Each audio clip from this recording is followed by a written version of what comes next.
someone tweet the link it's on so I can retweet it? It will be momentarily Okay, be that's fine. tweeted. Yeah. Hopefully. I know some of my people will be interested.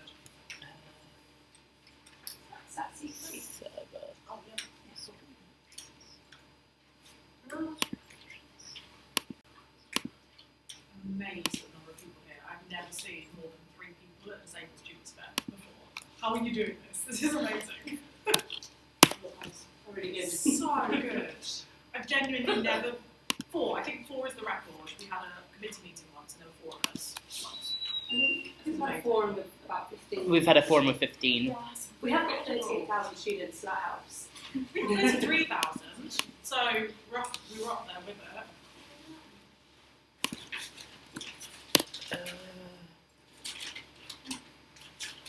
We will be starting momentarily once we can get all the technical things sorted.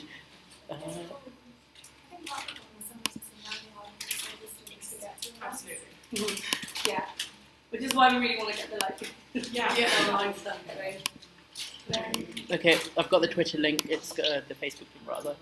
Setting up. Wait, who should I follow? Who should I do? On the UCLU -DS Twitter, it will be going out. DS. DS disability Yes, right. disabled students.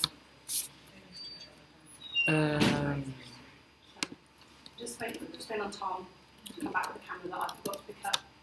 But I've got to phone angle so we can get colour. I'm doing it now. Could you Facebook it, please? Yeah.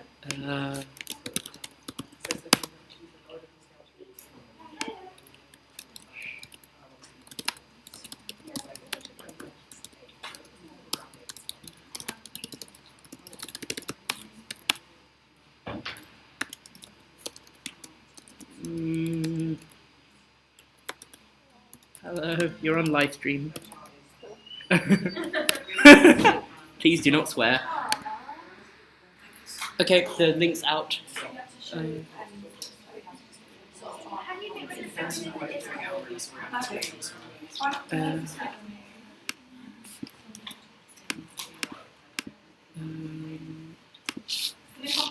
Yep, it's just gone up. Yep, on Twitter, but not on the Facebook.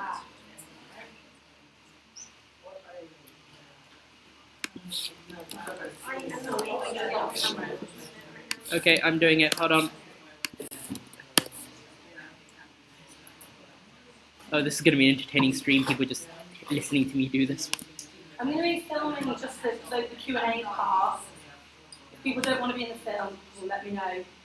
And I'll film from behind. Are you okay from behind? Oh, they're not. Okay, I'll go from this.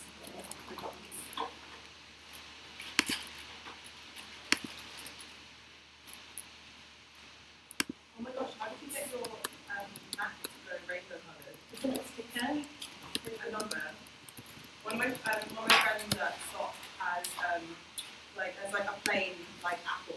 Has like a Snow White thing around it with like her hand like holding the apple light in the middle. It looks really good. Okay, that's fine. Let me just check that it's streaming and then we can start.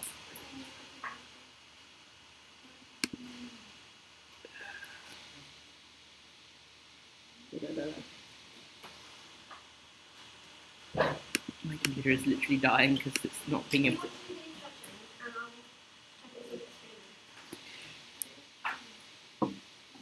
I'll do it. You can.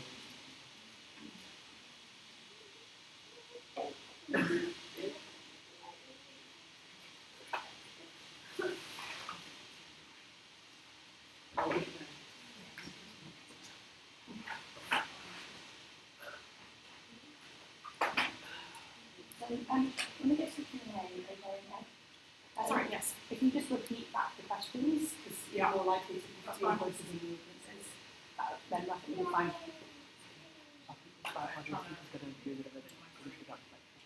Yeah.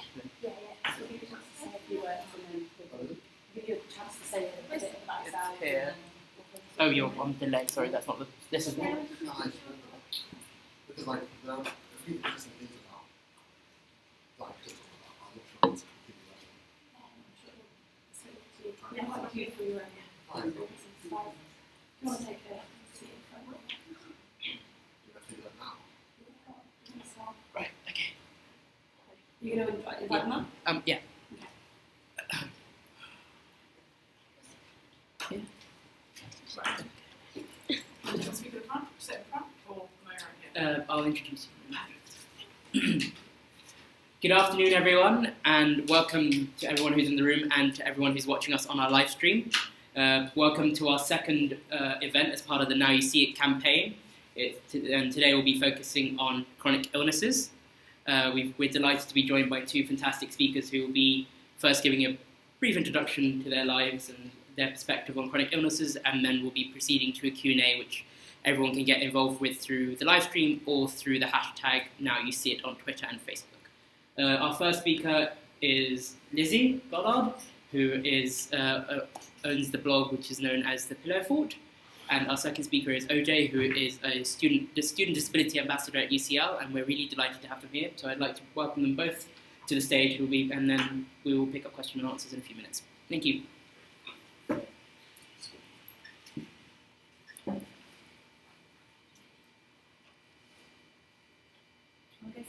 I can do. I'm Lizzie. I scrawled my notes on the train on the way here. I've come from Nottingham today, so forgive me if I can't read my handwriting because I didn't have a table seat, so it's likely I can't read my handwriting. Okay, so I'm Lizzie, and I run a business called The Pillow Fort. I started just over 2 years ago. We just had our second birthday. And it's all about making chronic illness suck less for youngish people, generally under 30-ish, through loads of positivity and fun. There's an online shop selling cute but practical items, a digital magazine, a blog, a thriving Facebook group of about 1,000 youngish people.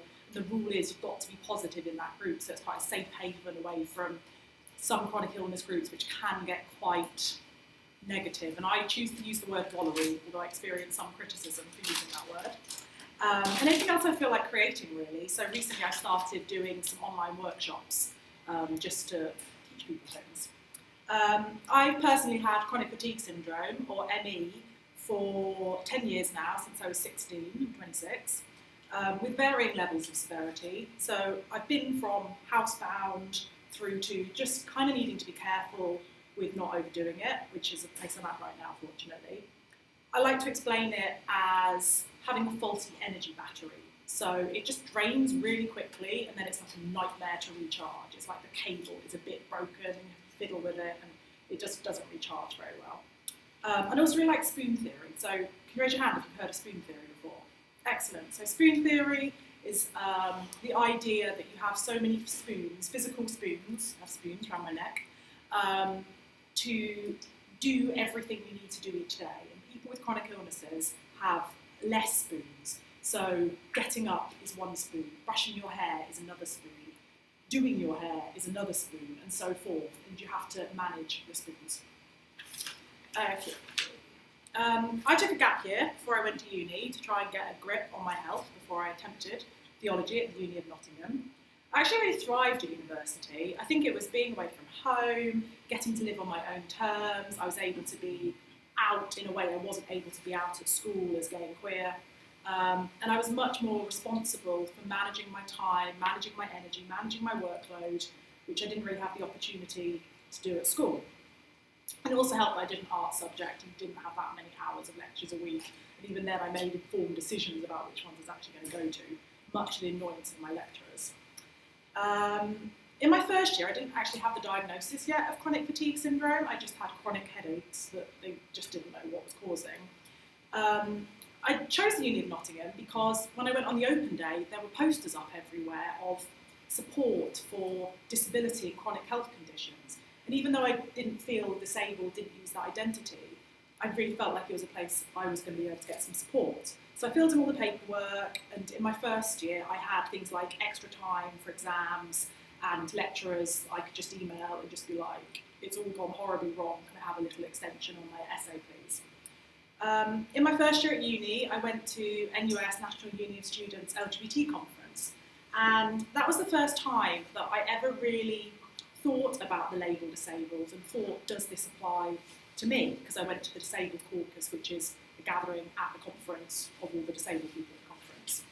And it was shortly after this that I applied for Disabled Students Allowance, got the laptop, got all that jazz. Didn't make a huge difference, but I think it was the first time that it allowed me to accept help and acknowledge that I wasn't on the same playing field as everyone else, and my health did bring unique difficulties and challenges. And it didn't really matter that I didn't have a diagnosis. I knew that I wasn't as well as I used to be. I used to be like a national level athlete, and I just couldn't do that anymore. It's actually after uni my health took a massive nosedive. I was exec SAB officer for a year, education officer. I developed fibromyalgia, chronic pain, I had nasty depression. I started a master's, I changed my master's, I went part-time in my master's, I dropped out my master's, and then I was on employment and support allowance for 2 years because I was just too ill to work. And it was in that time, I've never been the sort of person to just kind of sit and do nothing. That sounds wrong. I was very ill, but I knew I wanted to contribute, I wanted to do something, and that's when I started the Pillow Fort, which has been going 2 years now. Thankfully, my health's improved a lot. I am able to do freelance work from home outside the Pillow Fort for online businesses. And quite passionately inclusive of physical and or mental health in the Pillow Fort. I don't really distinguish between the two. I think the lines are so blurred and we need to be treating them much more similarly. And I also don't distinguish between diagnosed or undiagnosed. I really don't care if people have a label or someone else has told them, if you are ill, you've been ill for a while, you know that and you're the best person to say that. So Vicky in the list of things gave me to what advice would I have for young people attempting university with chronic illness or an invisible illness. So I've written a list. The first one is self-care, self-care, self-care. And I think there's a misunderstanding about what self-care is. It isn't all baths and bubble baths and that sort of thing. It's anything that makes you feel a little more balanced, a little more centred, and just get a little more cope back. So that, for me, self-care, one of my main self-care things through to this day, is I take taxis. I take taxis, I don't feel bad about it. I justify that if I can get somewhere and do something when I get there, it was worth taking the taxi rather than struggling on the bus. I like colouring. I do like having a bath. I don't have a bath at home, so whenever I have an opportunity, I take that. Going for a walk, all sorts of things, whatever makes you feel a bit better. Secondly, it's okay to ask for help and it's okay to receive help when it's offered to you. There are no prizes in life for having struggled the most, and I don't think people realise this. You don't win anything for struggling. People around you want you to be the best, most vibrant, real version of you. And sometimes we need extra help to do that. And it's not just people with chronic illness or disabilities who need extra help. Everyone is constantly in a state of receiving help and support and guidance from other people. And if you have a chronic illness, it's just the same as that. You just need slightly different support, maybe a little bit more. But it allows you to be the best version of yourself and do the best work you can in the world. Number 3, no is a complete sentence. It just is. You don't have to justify why you don't want to do something. You don't have to say, oh, because of my health, or oh, because of this. You can just say, no, I don't really want to do that. I don't want to go to that event. I don't want to spend time doing that. And an exercise I do quite often is when I'm just feeling too I write a list of, I should do this, I should do that, I should do this. And then I go through and I cross out every I should and I change it to I want. I want to do this, I want to do that. And if that sentence is not true, and I don't want to do it, I just cross it off, I don't do it. My life is too short to do things I should do, especially with having a chronic illness. I can't do shoulds on top of wants and needs. Don't lose sight of the bigger picture. This was my biggest downfall, and I think this is why my health deteriorated so much, was because my whole life became student politics. Like, it was life or death to me in a bizarre way about this referendum passing in my students' union, or not passing as the case was. And I think losing sight of the bigger picture can take many different forms.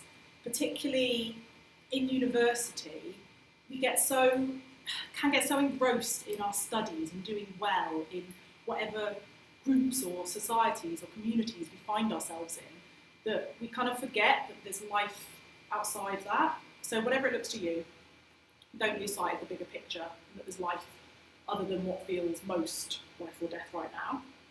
Have a metaphorical toolkit of things that help you. So having a bad day plan, so you just know what you do on a bad day, because I lose the ability to make decisions on bad days. So I just have a list. This is the pyjamas I'm going to put on. This is the food I'm going to eat from the freezer. This is what I'm going to do, have a shower. Just run through the list, and then I don't have to think, I just do the list. I'm really into something called alternate nostril breathing. You just Google it, it's great. Oh my gosh, it'll change your life, and it's so simple. It's things like having a favourite shower gel that you use on really bad days, just because that's your favourite smell and you're going to treat yourself. Writing in a gratitude journal, writing a list of all the things you are grateful for, that sort of thing. Celebrating all achievements properly. University is a marathon, not a sprint, and I think quite often we get so focused on the end point of what we've got to get to and what we've got to do, and we know we're meant to break it down into smaller chunks, but we don't celebrate each of the smaller chunks. So, you know, if you can celebrate writing 100 words of an essay, you can celebrate attending a lecture, like treat yourself to a nice drink after the lecture or before the lecture because you made it there today. Like, the small achievements are so important. And finally, my advice is to really know your warning signs and listen to your body. Your body, it whispers, and then it starts to get a bit louder and gets a bit louder, and eventually it's just shouting at you. And that could be through physical or mental pain.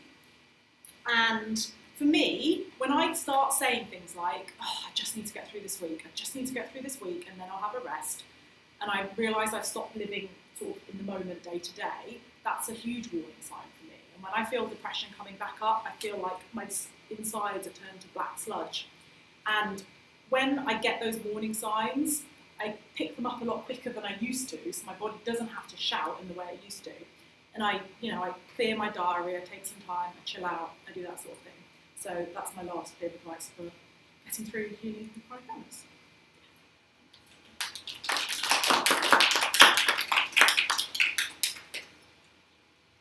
Hi everyone, my name's Oj, and I'm a third year philosophy student.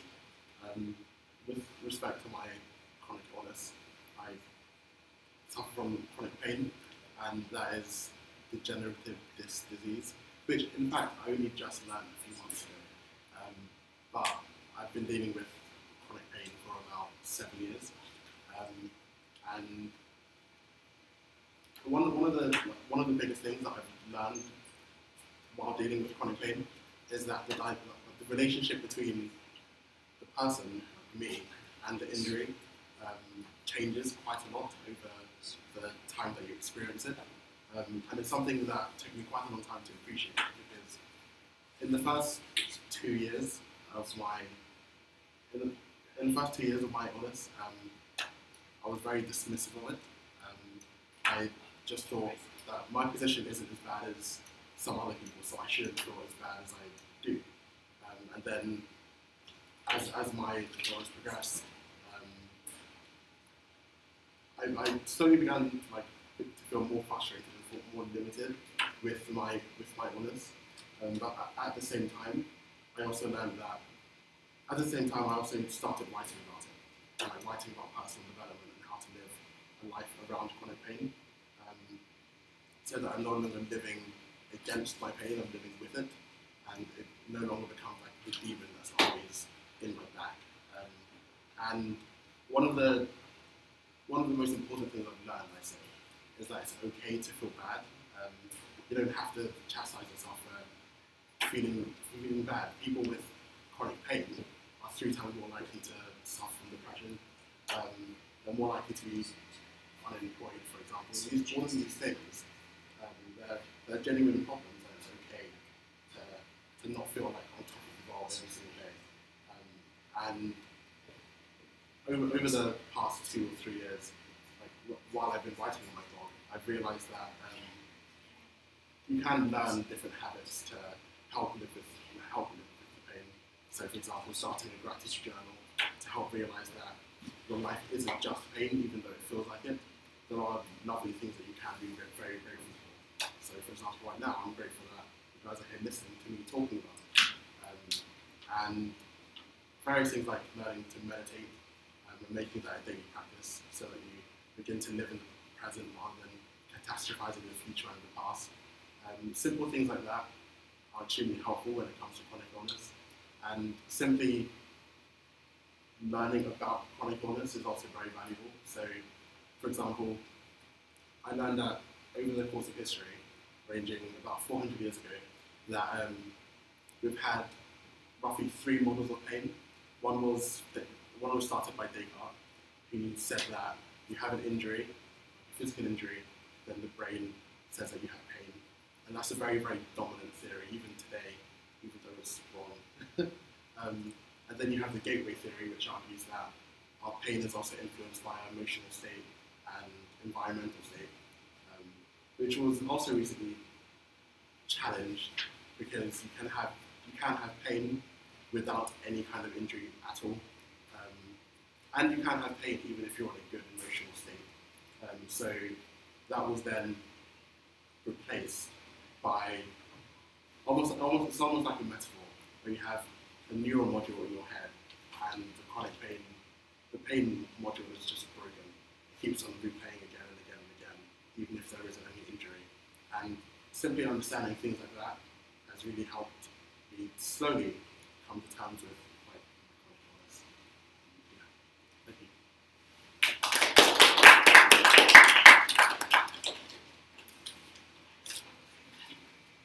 Got some questions now. Just so I gradually forget. I've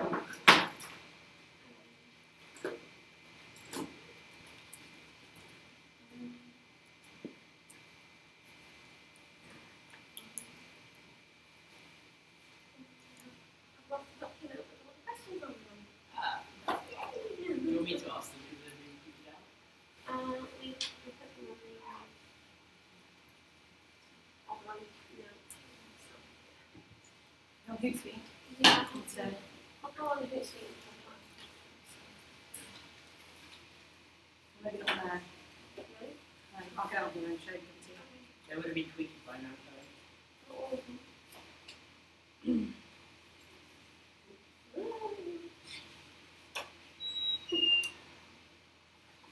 What's this outline again?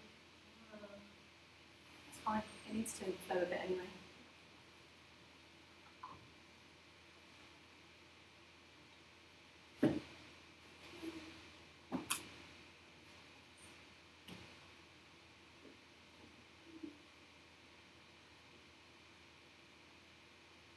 Okay, so we're going to start off with some just some general questions about how you define chronic illness, how you personally define it, what it covers, what you experience it covers.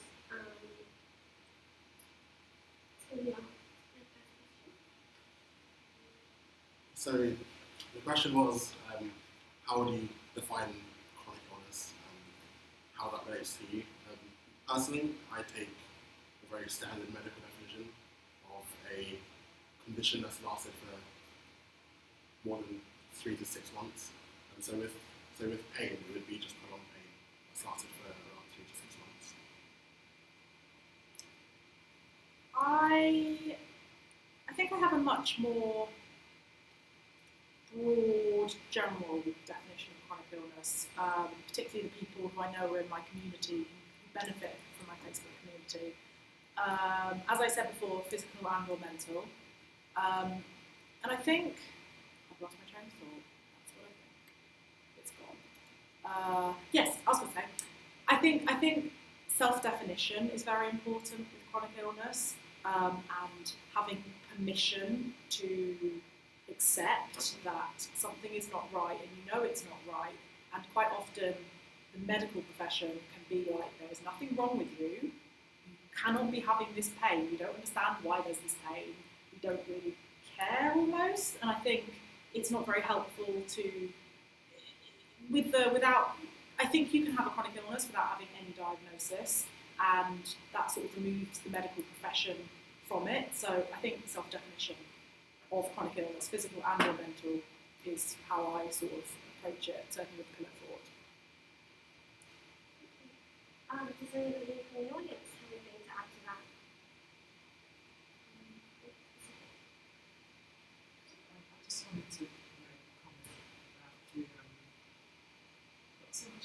we define chronic illness as individual to each person, but also about how it's perceived. And this is an educational establishment, institution, and that, to me, is one of the things that is the most serious, that they don't really understand it or acknowledge it, and that needs to be talked about more, because whether it's an invisible or visible, I can personally say that, having been in both situations, what I'm finding interesting at the moment is that they still treat you inappropriately or do not acknowledge what your experience is, and it bothers me terribly, because I'm in a position where I can articulate myself, but I know other students that don't have that much confidence to articulate, and how it impacts on their experience and their confidence is something that needs to kind of be addressed and maybe, you know, talked about to those at a level that actually have some influence in making staff aware of how inappropriate their behaviour can be and impact on students. I definitely agree.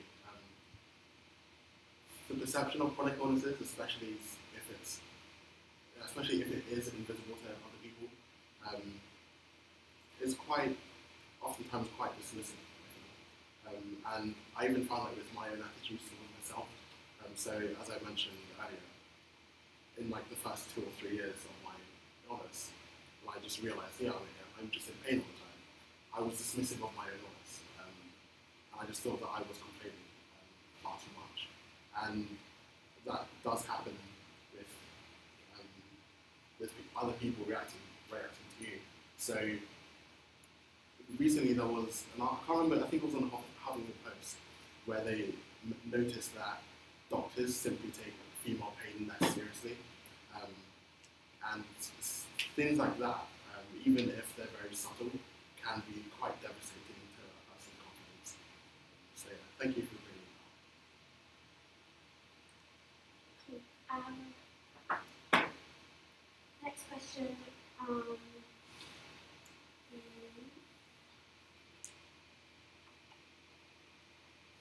We saved it all to queue up on the Twitter. Support-wise, is there anything that you found lacking in your everyday life or your university life?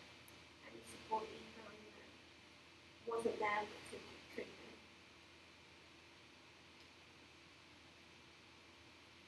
I've had very good experiences with Disabled Students Allowance. There wasn't that much they could really do to help my specific symptoms and problems. Having a bigger laptop, because it was on a tablet, like a tiny thing for the first year at uni. So getting a bigger laptop, just the size, changed everything, which was silly. I think the biggest problem I've had is not related to university, but is access to help, access to support. When I went from chronic fatigue syndrome to being like, no, this is different, I'm in pain now, I was tired with headaches before, now I have chronic pain, it's very different. It took months before the doctor took it seriously, in terms of, they're just like, oh no, it's your chronic fatigue syndrome, it's your chronic fatigue syndrome. And I was, at a place with my body where I could be like, no, this is different, I'm telling you this is a different pain. And it took months before I had a blood test to check there was nothing horribly wrong with the new pain. And even then, when I went to the pain clinic, they wouldn't accept me on their course to learn to manage the pain, until I accepted that I was always going to be in pain. And I refused to create that reality, create that future for myself. It was just going to be a self-fulfilling prophecy. So I said, no, I'm not prepared to say that, and they wouldn't let me on their course to learn how to manage my pain. I'm like, this is absurd, but so yeah, access to things and the sort of arbitrary criteria you sometimes need to get help, and doctors not always understanding that you know your body best. I think as a society we have handed over the control, as a society, handed over control and understanding of our bodies to the medical establishment, and it's time to start taking that back more and being like, no, how can this random person know what I'm feeling more than me and know what's wrong more than me? So, With regards to university, I think they've helped as much as they can. The main problem is that they've made extenuating circumstances more difficult to get. So I have to go to the doctor again to get a letter about my illness, even though, like, I don't want to do that again. It's it's just very repetitive. Nothing changes. Like, in outside of university, I've kind of found my health medically quite lacking. So oftentimes I was told by my doctor that I'll just see you again in a year. And then when I had my appointment again in the year, my appointment was literally 10 minutes. And it would say, Oj, another year, and come back to me again. And then, this is the same doctor, by the way. He said, okay, Oj, we'll have a CT scan, we'll send you a letter. The letter never came. And I've tried calling, nothing's happened. And after about 2 years with that doctor, he gave me a new, different kind of medication that was specific to chronic pain, and I was surprised it took him 2 years to recommend it. And in general, it's just hasn't been very helpful. I feel the understanding of pain was quite poor and very dismissive. So, like, I was rejected from a pain clinic for no good reason. I wasn't told the reason, but that's just what's happened. So yeah, I guess that's my answer to the question. Sorry, I couldn't be more joyful. like being dismissed from pain clinics. Does anyone else have any questions? I was just going to add to what you said about going into like management of pain. So just personally, I recently told my doctor about chronic pain that I've been having for like many years, and like obviously I've been to her before about like mental health problems, and anyway she referred me to like pain management thing, and like for musculoskeletal pain and problems like that. And when I spoke to the physiotherapist on the phone, she was like, "Oh, we should like also sign you up for our pain clinic for like managing your chronic pain." And you know, she asked me like what my expectations were for it, and I was kind of like, well, I just want my pain to stop really. I want to be able to get on with my life. I want to be able to study without having to like have concentration problems. And she was like, well, you have to understand that you can't expect all of your symptoms to go away. We're here to help you manage them, and it may involve like, so I mentioned that I didn't do that much exercise, and that I'm really sick of people telling me to like do yoga or like do meditation or like whatever when I have depression and like motivation problems that mean that it's really difficult for me to like be able to do that. And yeah, I felt very criticised.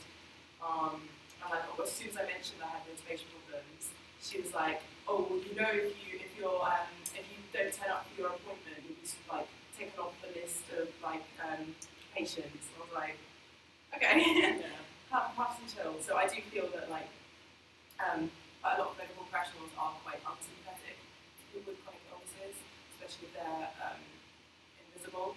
And like, so I'm a pharmacy student myself. Sorry, I'm going on. I'm a pharmacy student myself, and I feel like there is a more focus on like educating health professionals to have more patient-centered care approach. But also, you still have everyone else who's not had that sort of university training. I hope the future is brighter, but we have a long way.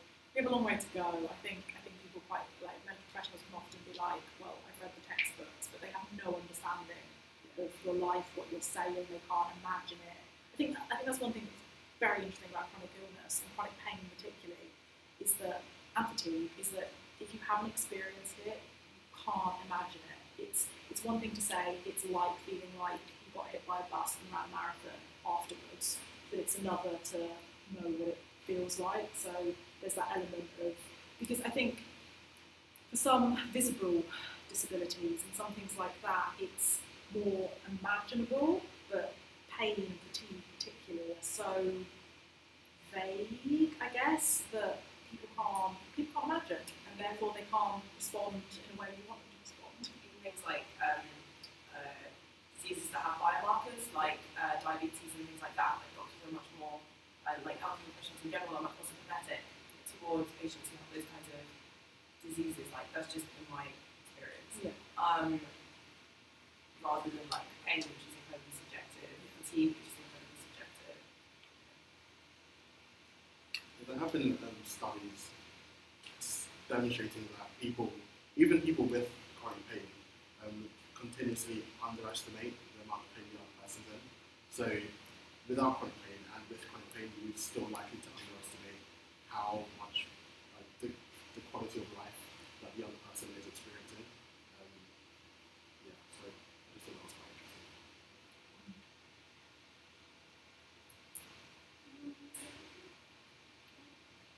I just wanted to ask, is there going to be, with this kind of debate and network, is there any plans to bring in the provost or whoever's in those positions of implementing some more in-depth awareness? Yeah, ideally, but we do have disability champion. We have a disability champion who wants to be more involved in disability, but we have a bit of struggle with that currently. Yeah, I mean, like the focus for this campaign was largely about outreach and like getting conversations started and education. I totally think that there might be things that we specifically want to ask for in the future. And part of the difficulty though, especially with outreach and training and education, is that it's impossible to train staff at this institution. Like, it's completely on them if they want to listen. Like, they have no compulsory training. The majority of teaching staff don't have teaching qualifications. Like, it's really impossible to like make them do mandatory training. And so, Just within that, don't the lecturers have teacher training? not all of them. No. I'm a professional. I'm an expert in my field, therefore I don't need teaching training. They're research experts, many of them, but many of them don't have teaching training. So, But maybe it's just something that should be thought about being, brought about on that level, not in terms of even the training, because sometimes that whole thing bothers me about training. It's like training people not to be racist, it's training people to recognise, but just making specific, what's the word I'm talking about? Specific introduction of a more in-depth awareness of people that are reflective in here, their comments, even compiling their comments and sending it to the provost, who has shown some sincerity in seeking to bring awareness, and even if those comments are mandatory, taken to staff to have to be made aware of it, not necessarily in the training, but to be made aware of it. Because I think the most really distressing and insulting thing is that everyone professes to have these procedures in place that don't actually work, and so you have people that are students having terrible experiences, really distressing experiences that are not being acknowledged or recognised. So I mean, it's just, for me, it's all about action. Like, you may took the action to create your own blog or to bring awareness to it. It's about doing that, because otherwise there's never no definitive responsibility taken for it, and they hide behind these procedures and policies that in effect are not working, or at least real people are not having their experiences being acknowledged, and it causes suicide, it causes such in-depth insecurities, and this is one of the most renowned institutions, so it should be held accountable in that way. I think I think that's why events like this are held, to get experiences across, to find out which institutions and which systems aren't working, and to then take that forward. And that's why we have events like this, to hear from people who have experience within the system and are not being listened to. And that's why we're all here. And to challenge directly as opposed to just sort of saying, oh, this isn't working, we'll keep going with it. So yeah, that's why we exist as a network and as a liberation group, is to get those home experiences to where they need to be to. Like what you said, the thing about talking the talk instead of walking the talk. Example today, I can't manage stairs at the moment because I've got an injury to my leg. This event is on the first floor. The lift doesn't go to the first floor. So how am I going to get up there? The thing with the lift specifically is that students do have a card where if you need to use access to the lift, the cards do give you access to the lift. I was downstairs for a bit to make sure that anybody who needed to use the lift, I have a card. I'm not a student, I'm an alumni of this university, so I'm in a slightly different position. Yeah. But nevertheless, it's ironic that this is an event about disabled students, and it didn't occur to them that there might be people who can't actually use stairs. Well, it did occur to us. That's why we had someone by the lift letting people in Well, through I the didn't know door, that. Well, and we put it out with our advertising. And also, I think security downstairs should be doing that because practically, like, it's impossible to book a room in this campus, especially if you're specifically just looking at the ground floor. Right. And so, I don't think it wasn't considered because I was supposed to book a room. It was definitely considered, and we put that in place to try and enable people who didn't have lift access to use the lift. I had the same problem. I sprained my ankle and I had to. It's very difficult because I did have that, and the security guard he didn't know what to do. It's ridiculous. He came to the lift and pressed it, and it completely went past. And then I went up further, and someone went down. But those are They the should things know that. They should know, and I did say that to him. I did say that you should be aware, and I thought in my head, okay, I'm going to take responsibility to make sure that I mention to whoever I can to make sure send an email that's recognised. But I suppose it's difficult. It's all these little hidden things, isn't it? For me, it's just about, this is brilliant and it's talking about it, which is really great and reassuring. But however I could contribute to taking all what we're all doing further in terms of taking all the voices to someone of influence that can acknowledge everyone's position and as worthy as everyone else in the university that's having experiences. Because so much people are having experiences that are hidden, that you're giving a voice to, but that to me, that those voices need to be taken to where they need to be heard, if you get what I'm Yeah. So the Disabled Students Network has a forum meeting every month, and that's where we kind of talk about what sort of action we're going to be taking in terms of where campaigns go. So definitely please do come along with the problem. Are you all on our mailing list? I found that happens. Yeah. Well, that's how we do a lot of our updating, but we want to make sure that people who have Facebook are able to get the stuff like that. With regards to the room bookings, we did do an audit of the four rooms. That was done. The university did, they just never shared the information. Yeah, that's the problem. But we're still improving that. We have one last. One last. Yeah, and then we've got the apps. I think it's not just a question of being heard, it's also a question of acknowledging your work listening to. I think that's a serious point with chronic illness. You just get used to ignoring it and hiding it, pretending it's not real, until you take a lot on yourself to set other people at ease. And I think one of the most important things we can do is come together and talk to each other, because I think when you hear each other's experiences, you realise, well, if I think their experience is important, why do I think mine isn't? I think if there's an element of solidarity that I think is really, really important in coping with chronic illness. Yeah, thank you so much everyone for coming. Our next forum is going to be in January. We did have a forum at the beginning of December. But our next forum, if you want to come along, is in January. We'll update a bit later on in the year about that. But yes, thank you again. And help yourself to the sandwich on the way out. Yeah.